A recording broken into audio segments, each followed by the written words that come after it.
Welcome to my humble abode, darlings. Come in out of the rain and get comfortable. I have a story to tell you, and I hope you enjoy. If you do, be sure to like, comment, and subscribe. Hello, my darlings. Today I am bringing you the classic short story, The Rocking Horse Winner, by D.H. Lawrence. There was a woman who was beautiful, who started with all the advantages, yet she had no luck. She married for love, and the love turned to dust. She had bonny children, yet she felt they had been thrust upon her, and she could not love them. They looked at her coldly as if they were finding fault with her, and hurriedly she felt she must cover up some fault in herself. Yet what it was that she must cover up she never knew. Nevertheless, when her children were present, she always felt the center of her heart go hard. This troubled her, and in her manner she was all the more gentle and anxious for her children, as if she loved them very much. Only she herself knew that at the center of her heart was a hard little place that could not feel love. No, not for anybody. Everybody else said of her, "Oh, she's such a good mother. She adores her children." Only herself and her children themselves knew it was not so. They read it in each other's eyes. There was a boy and 2 little girls. They lived in a pleasant house with a garden, and they had discreet servants and felt themselves superior to anyone in the neighborhood. Although they lived in style, they always felt the anxiety in the house. There was never enough money. The mother had a small income, and the father had a small income, but not nearly enough for the social position which they had to keep up. The father went into town to some office, but though he had good prospects, these prospects never materialized. They were always the grinding sense of the shortage of money, though the style was always kept up. At last the mother said, "I will see if we can't make something." But she did not know where to begin. She racked her brain and tried this thing and the other, but could not find anything successful. Failure made deep lines across her face. Her children were growing up. They would have to go to school. There must be more money. There must be more money. The father, who was always very handsome and expensive in his tastes, seemed as if he would never be able to do anything worth doing. And the mother, who had a great belief in herself, did not succeed any better, and her tastes were just as expensive. And so the house came to be haunted by the unspoken phrase, "There must be more money. There must be more money." The children could hear it all the time, though nobody said it aloud. They heard it at Christmas when the expensive and splendid toys filled the nursery, behind the shining, modern rocking horse. Behind the smart dollhouse, a voice would start whispering, "There must be more money. There must be more money." And the children would stop playing and listen for a moment. They would look at each other's eyes to see if they had all heard. And each one saw in the eyes of the other 2 that they too had heard. There must be more money. There must be more money. It came whispering from the springs of the still swaying rocking horse, and even the horse bent its wooden champing head, heard it. The big doll, sitting so pink and smirking in her new pram, could hear it quite plainly, and seemed to be smirking all the more self-consciously because of it. The foolish puppy, too, that took the place of the teddy bear, he was looking so extraordinarily foolish, for no other reason than he heard the secret whisper all over the house, "There must be more money." Yet no one ever said it aloud. The whispers were everywhere, and therefore no one spoke it, just as no one ever said, "We are breathing," in spite of the fact that breath is coming and going all the time. "Mother," said the boy Paul one day, "why don't we keep a car of our own? Why do we always use uncle's or else a taxi?" "Because we're the poor members of the family," said the mother. But why are we, Mother? Well, I suppose, she said slowly and bitterly, it's because your father has no luck. The boy was silent for some time. Is luck money, Mother? He asked rather timidly. No, Paul, not quite. It's what causes you to have money. Oh, said Paul vaguely. I thought when Uncle Oscar said filthy lucre, it meant money. Filthy lucre does mean money, said the mother, but it's lucre, not luck. Oh, said the boy. Then what is luck, Mother? It's what causes you to have money. If you're lucky, you have money. That's why it's better to be born lucky than rich. If you're rich, you may lose your money, but if you're lucky, you will always get more money. Oh, will you? And is father not lucky? Very unlucky, I should say, she said bitterly. The boy watched her with unsure eyes. Why? He asked. I don't know. Nobody ever knows why one person is lucky and another unlucky. Don't they? Nobody at all? Does nobody know? No, perhaps God, but he never tells. He ought to, then. And aren't you lucky either, Mother? I can't be if I married an unlucky husband. But by yourself, aren't you? I used to think I was before I married. Now I think I'm very unlucky indeed. Why? Well, never mind. Perhaps I'm not really, she said. The child looked at her to see if she meant it, but he saw by the lines of her mouth that she was only trying to hide something from him. Well, anyhow, he said stoutly, I'm a lucky person. Why? Said his mother with a sudden laugh. He stared at her. He didn't even know why he had said it. God told me, he asserted, brazenly out. I hope he did, dear, she said again with a laugh, but rather bitter. He did, Mother. Excellent, said the mother, using one of her husband's exclamations. The boy saw that she did not believe him, or rather, that she paid no attention to his assertion. This angered him somehow, and made him want to compel her attention. He went off by himself, vaguely in a childish way, seeking for the clue to luck. Absorbed, taking no heed of other people, he went about with a sort of stealth, seeking inwardly for luck. He wanted luck. He wanted it. He wanted it. When the two girls were playing dolls in the nursery, he would sit on his big rocking horse, charging madly into space with a frenzy that made the little girls peer at him uneasily. Wildly the horse careened. The waving dark hair of the boy tossed. His eyes had a strange glare in them. The little girls dare not speak to him. When he had ridden to the end of his mad little journey, he climbed down and stood in front of his rocking horse, staring fixedly into its lowered face. Its red mouth was slightly open. Its big eyes were wide and glassy bright. Now, he would silently command the snorting steed. Now take me to where there is luck. Now take me. And he would slash the horse on the neck with the little whip he had asked Uncle Oscar for.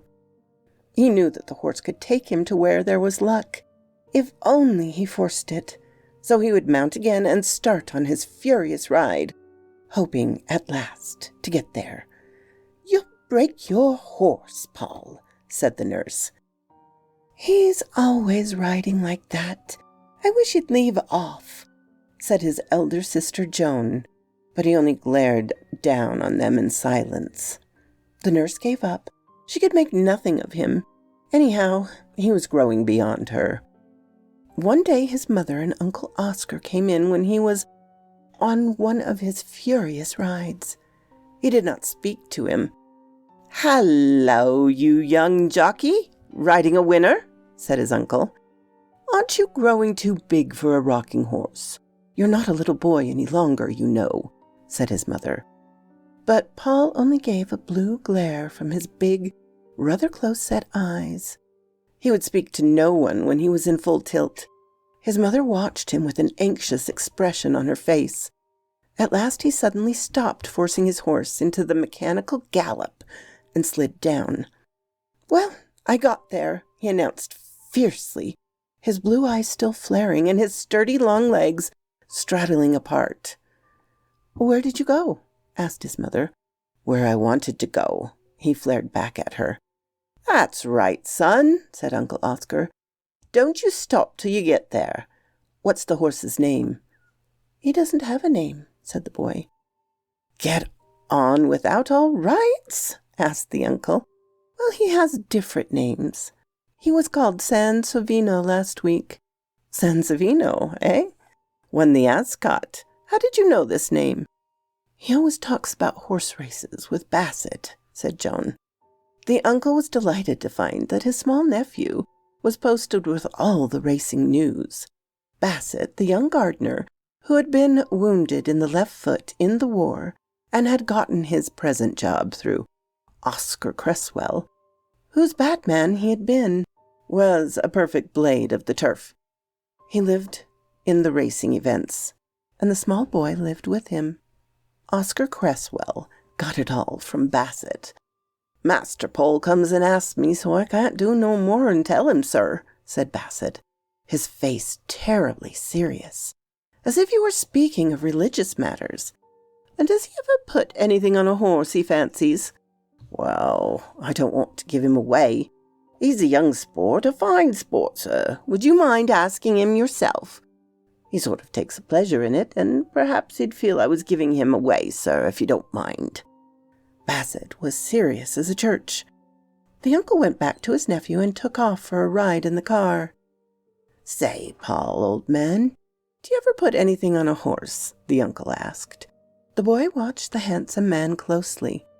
"Why, do you think I oughtn't to?" he parried. "Not a bit of it.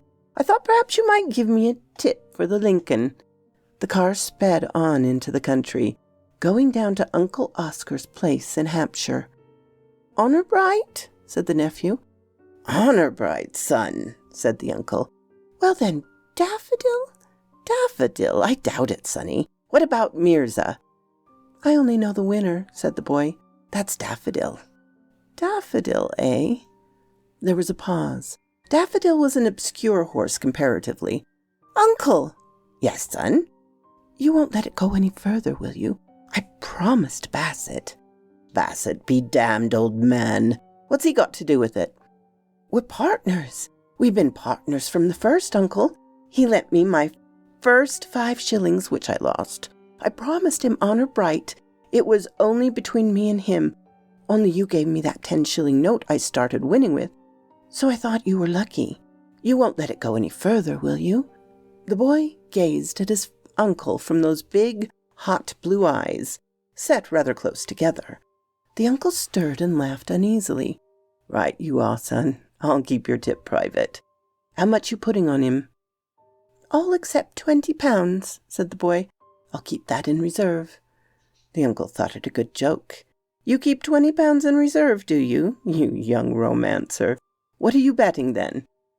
"I'm betting 300, said the boy gravely. "But it's between you and me, Uncle Oscar. Honor bright?" "It's between you and me, all right, you young Nat Gould," he said, laughing. "But where's your 300? "Bassett keeps it for me. We're partners." "You are you? And what is Bassett putting on Daffodil?" "Oh, he won't go quite as high as I do, I expect. Perhaps he'll go 150. "What, pennies?" "Pounds," said the child, with a surprised look at his uncle. "Bassett keeps a bigger reserve than I do."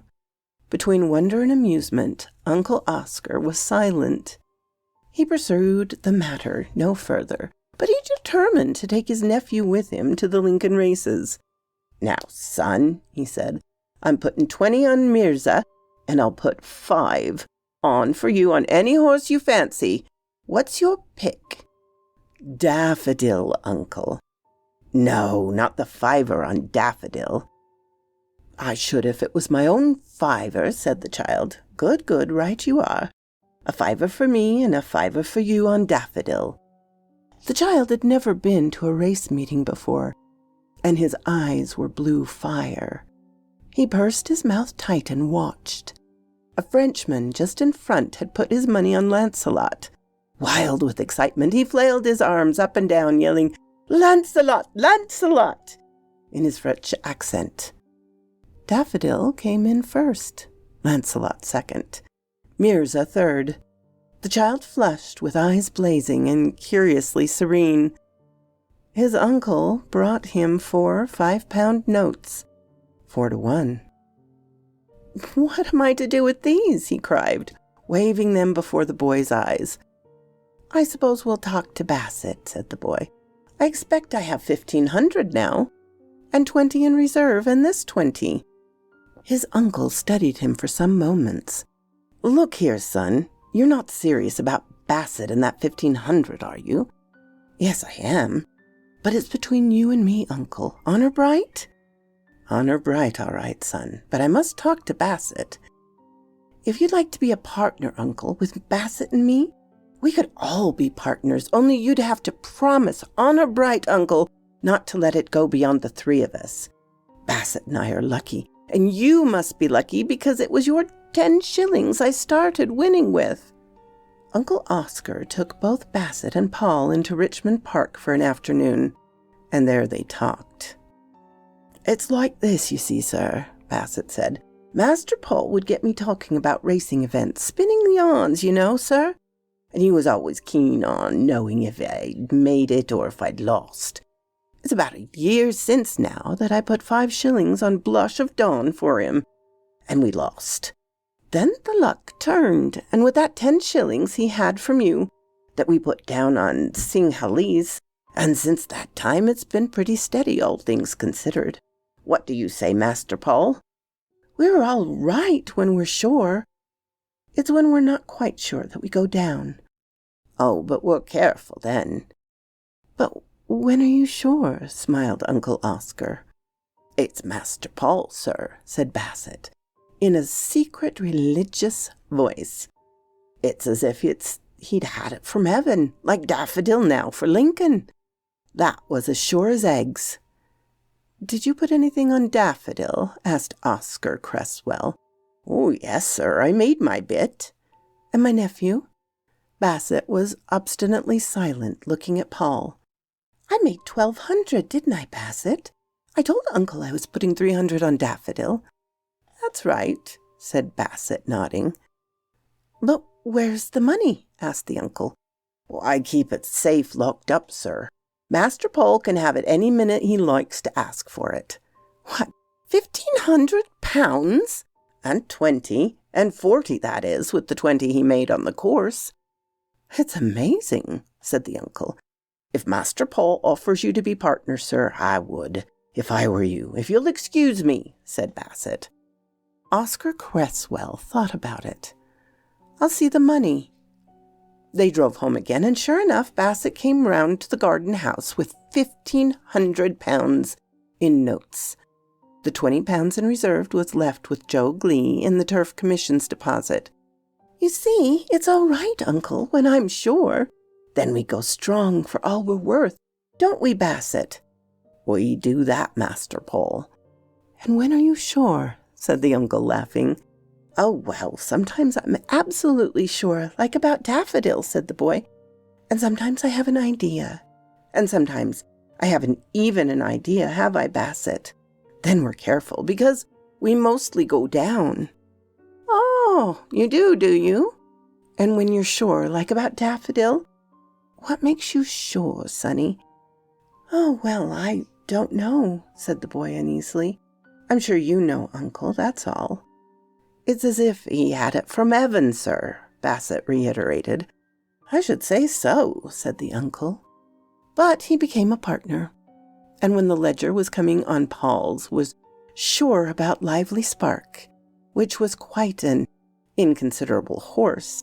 The boy insisted on putting 1,000 on the horse.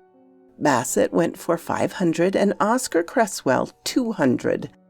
Lively Spark came in first, and the betting had been 10 to 1 against him.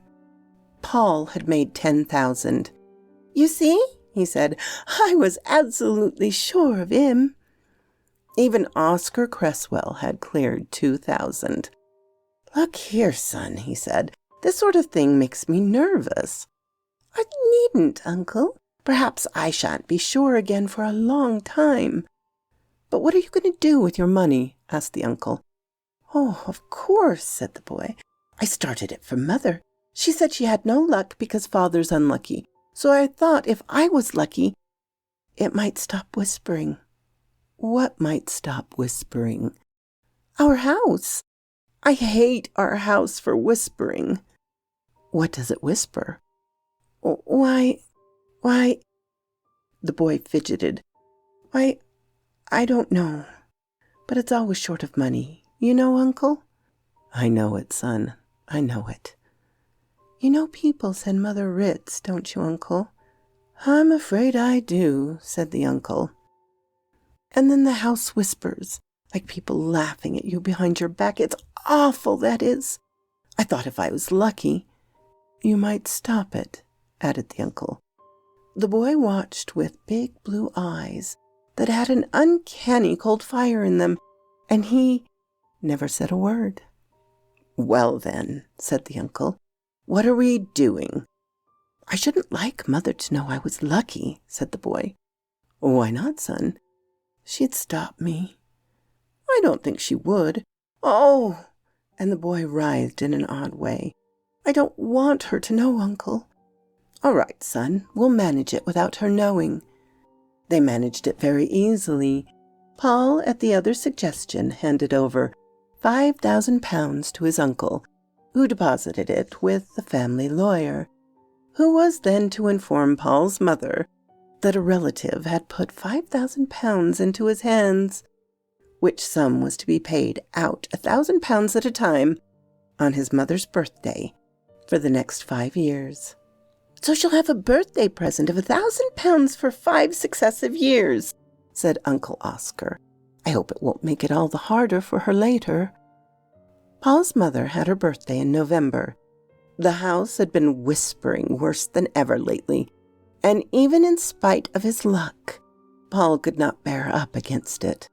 He was very anxious to see the effect of the birthday letter, telling his mother about the £1,000. When there was no visitors, Paul now took his meals with his parents, as he was beyond the nursery control. His mother went into town nearly every day. She had discovered that she had an odd knack of sketching furs and dress material, so she worked secretly in the studio of a friend who was the chief artist for the leading drapers. She knew the figures of ladies in furs and ladies in silk and sequins for the newspaper advertisements. This young woman artist earned several £1,000s a year, but Paul's mother only made several hundred, and she was again dissatisfied. So she wanted to be first in something, and she did not succeed even in making sketches for drapery advertisements. She went down to breakfast on the morning of her birthday. Paul watched her face as she read her letters. He knew the lawyer's letter, and his mother read it. Her face hardened and became more expressionless. Then a cold, determined look came on her mouth. She hid the letter under the pile of others and said not a word about it. "Didn't you have anything nice in the post for your birthday, Mother?" asked Paul. "Quite moderately nice," she said, her voice cold and hard and absent. She went away into town without saying more, but in the afternoon Uncle Oscar appeared. He said Paul's mother had had a long interview with the lawyer, asking if the whole £5,000 could not be advanced at once, as she was in debt. "What do you think, Uncle?" said the boy. "I'd leave it to you, son." "Oh, let her have it, then. We can have some more with the other." "A bird in the hand is worth 2 in the bush, laddie," said Uncle Oscar. "But I'm sure to know for Grand Nationals or Lincolnshire, or else the Derby." "I know for one of them," said Paul. So Uncle Oscar signed the agreement, and Paul's mother touched the whole 5,000. Then something very curious happened. The voices in the house suddenly went mad, like a chorus of frogs on a spring evening. There were certain new furnishings, and Paul had a tutor. He was really going to Eton, his father's school, in the following autumn. There were flowers in the winter, and blossoming of the luxury Paul's mother had been used to, and yet the voices in the house, behind the sprays of mimosa and almond blossom, and from under the pile of iridescent cushions, simply trilled and screamed in a sort of ecstasy. There must be more money. Oh, there must be more money. Oh, now. There must be more money. More than ever. It frightened Paul terribly. He studied away at his Latin and Greek with his tutor, but his intense hours were spent with Bassett. The Grand National had gone by. He had not known and had lost 100 pounds. Summer was at hand. He was in agony for the Lincoln, but even for the Lincoln he didn't know, and he lost 50 pounds. He became wild-eyed and strange, as if something was going to explode in him. "Let it alone, son. Don't you bother about it," urged Uncle Oscar. But it was as if the boy couldn't really hear what his uncle was saying. "I've got to know for the Derby. The child reiterated, his big blue eyes blazing with a sort of madness. His mother noticed how overwrought he was. "You'd better go to the seaside. Wouldn't you like to go now to the seaside instead of waiting?" "I think you'd better," she said, looking down at him anxiously, her heart curiously heavy because of him, but the child lifted his uncanny blue eyes. "I couldn't possibly go before the Derby, Mother. I couldn't possibly." "Why not?" she said, her voice becoming heavy when she was opposed. "Why not? You can still go from the seaside to see the Derby with your Uncle Oscar, if that's what you wish. No need for you to wait here. Besides, I think you care too much about these races. It's a bad sign. My family has been a gambling family, and you won't know until you grow up how much damage it has done. But it has done damage. I shall have to send Bassett away and ask Uncle Oscar not to talk racing to you, unless you promise to be reasonable about it. Go away to the seaside and forget it. You're all nerves." "I'll do what you like, Mother, as long as you don't send me away until after the Derby," the boy said. "Send you away from where? Just from this house?" "Yes," he said, gazing at her. "Why, you're a curious child. What makes you care about this house so much suddenly? I never knew you loved it." He gazed at her without speaking.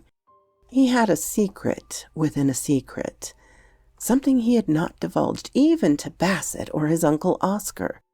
But his mother, after standing undecided and a little bit sullen for some moments, said, "Very well, then, don't go to the seaside till after the Derby, if you don't wish it, but promise me you won't think so much about horse racing and events, as you call them." "Oh, no," said the boy casually. "I won't think much about them, Mother. You needn't worry."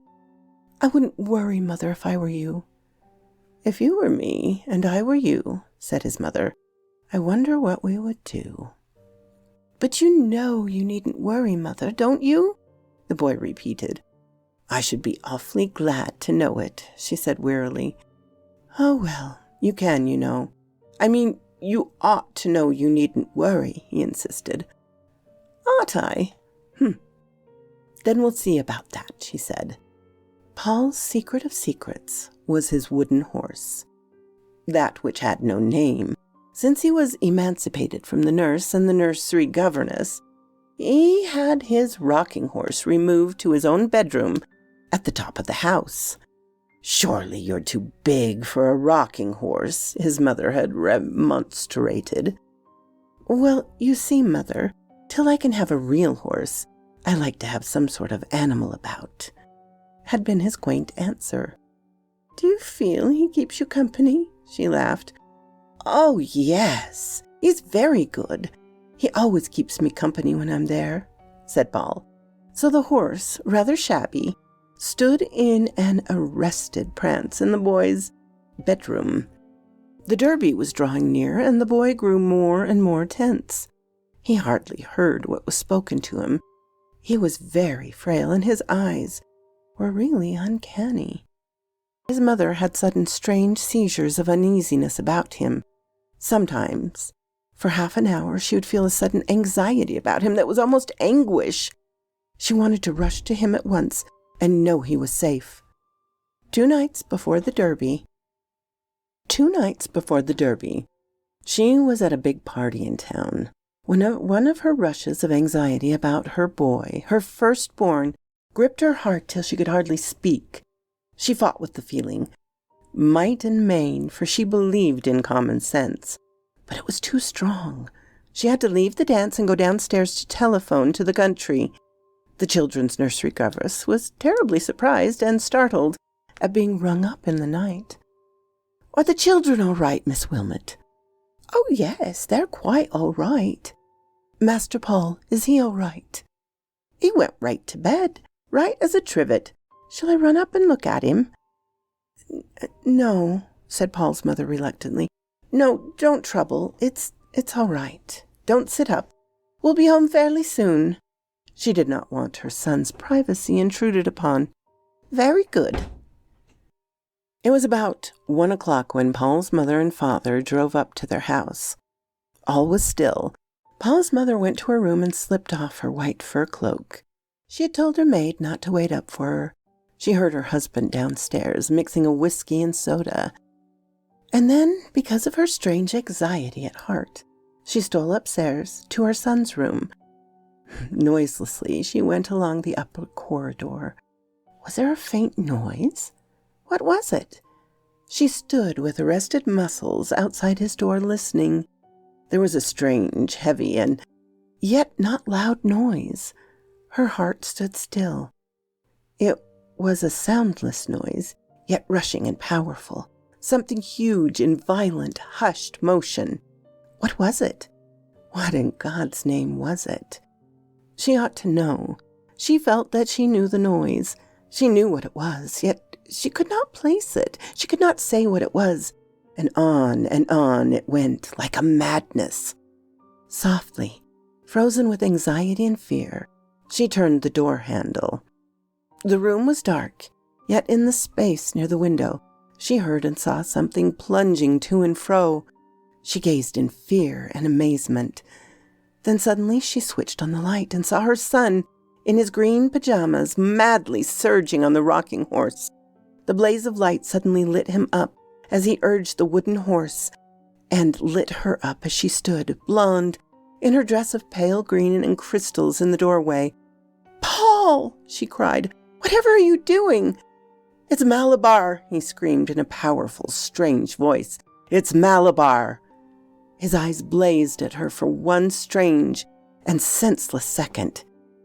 As he ceased urging his wooden horse, then he fell with a crash upon the ground, and she, all her tormented motherhood flooding upon her, rushed to gather him up. But he was unconscious, and unconscious he remained with some brain fever. He talked and tossed, and his mother sat stonily by his side. "Malabar! It's Malabar! Bassett! Bassett, I know it's Malabar!" So the child cried, trying to get up and urge the rocking horse that gave him his inspiration. "What does he mean by Malabar?" asked the heart-frozen mother. "I don't know," said the father stonily. "What does he mean by Malabar?" she asked her brother Oscar. "It's one of the horses running for the Derby," was the answer. And in spite of himself, Oscar Cresswell spoke to Bassett, and himself put 1,000 on Malabar at 14-1. The 3rd day of the illness was critical. They were waiting for a change. The boy, with his rather long curly hair, was tossing carelessly on the pillow. He neither slept nor regained consciousness, and his eyes were like blue stones. His mother sat, feeling her heart had gone, turned actually to a stone. In the evening, Oscar Cresswell did not come, but Bassett sent a message saying he could come up for a moment, just one moment. Paul's mother was very angry at the intrusion, but on second thought she agreed. The boy was the same. Perhaps Bassett might bring him to consciousness. The gardener, a shortish fellow with a little brown mustache and sharp little brown eyes, tiptoed into the room. touched his imaginary cap to Paul's mother, and stole to the bedside, staring with the glittering, smallish eyes at the tossing, dying child. "Master Paul," he whispered. "Master Paul, Malabar came in first all right, a clean win. I did as you told me. You made over 70,000 pounds, you have. You've got over 80,000. Malabar came in all right, Master Paul." "Malabar? Malabar did? Did I say Malabar, Mother? Did I say Malabar? Do you think I'm lucky, Mother? I knew Malabar, didn't I? Over 80,000 pounds. I call that lucky, don't you, Mother? Over 80,000 pounds. I knew, didn't I know? I knew. Malabar came in all right. If I ride my horse till I'm sure, then I tell you, Bassett, you can go as high as you like. Did you go for all you were worth, Bassett?" "I went for 1,000 on it, Master Paul." "I never told you, Mother, that if I can ride my horse and get there, then I'm absolutely sure. Oh, absolutely, Mother. Did I ever tell you? I am lucky." "No, you never did," said his mother. But the boy died in the night. And even as he lay dead, his mother heard her brother's voice saying to her, "My God, Esther, you're 80-odd thousand pounds to the good, and a poor devil of a son to the bad. But poor devil, he's best gone out of life where he rides a rocking horse to find a winner." So quoth this raven. My goodness. Reading this as a freshman in high school, I had no idea of the nuances and interesting psychological perceptions involved in it. It's funny that you can be high society and still feel poor. I've run into a few people who, on the internet, swore they were just middle-class people and everybody had servants and a plane. The servants didn't have servants or a plane. So it's interesting. It's interesting the perspective and our drives and generational trauma and what parents do to their kids. And do the kids pass it on? And, oh my. Anyway, I hope you enjoyed this. I kind of maybe snuck this in, though it's not quite public domain yet. Shh. Have a great day, my darlings. Thank you for stopping by, my darlings. It means so much. I so enjoy telling these stories for you. And here are some of my marvelous supporters. Please, if you haven't subscribed, consider doing so. If you give this video a like, it would help me out ever so much. Thank you, and have a lovely, lovely day.